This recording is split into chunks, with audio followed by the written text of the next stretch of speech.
নমস্কার, Kolkata TV percent of ময়দানে কি সার্কাস হবে?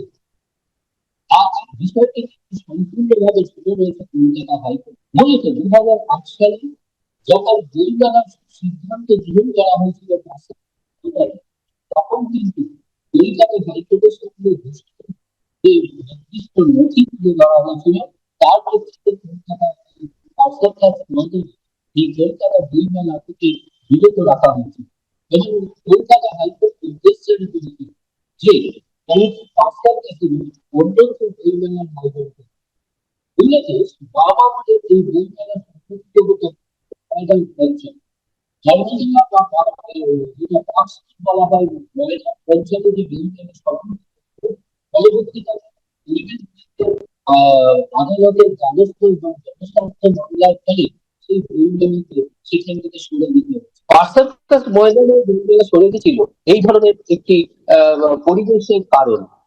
কিন্তু বর্তমানে কলকাতা পুরসভা একটি সার্কাস কোম্পানিকে পার্সেন্টেজ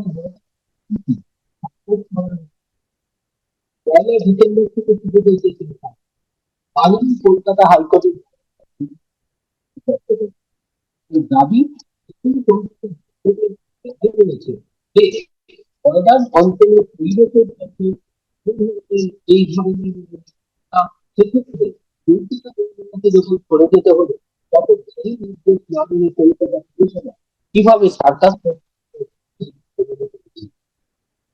কিন্তু চলছে মামলার সওয়াল সওয়াল পর্ব। আগামী বুধবারের মধ্যে কলকাতা পুরসভার সাথে মামলার সংযুক্ত এই বিষয়ে হলফনামা জমা দিতে হবে। যদিও আইনজীবী মনে করছে যে পরিবেশ দূষণের বিষয়টিকে মাথায় রেখে হয়তো এই সরকারের যে ভবিষ্যৎ কিন্তু কারণ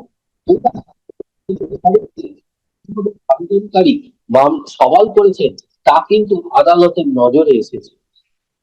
সেক্ষেত্রে কি হবে এই সার্কাসের ভবিষ্যৎ তা নিয়ে লক্ষ্য রাখতে হবে আগামী বুধবার। তার কারণ কলকাতা হাইকোর্টের ভারপ্রাপ্ত প্রধান বিচারপতি সুজয় পাল ও বিচারপতি পার্থসারথী সেনের ডিভিশন বেঞ্চ পরিষ্কার জানিয়ে দিয়েছে যে এই হলফনামাগুলি দেখার পরই আদালত তার পরবর্তী সিদ্ধান্ত গ্রহণ করবে।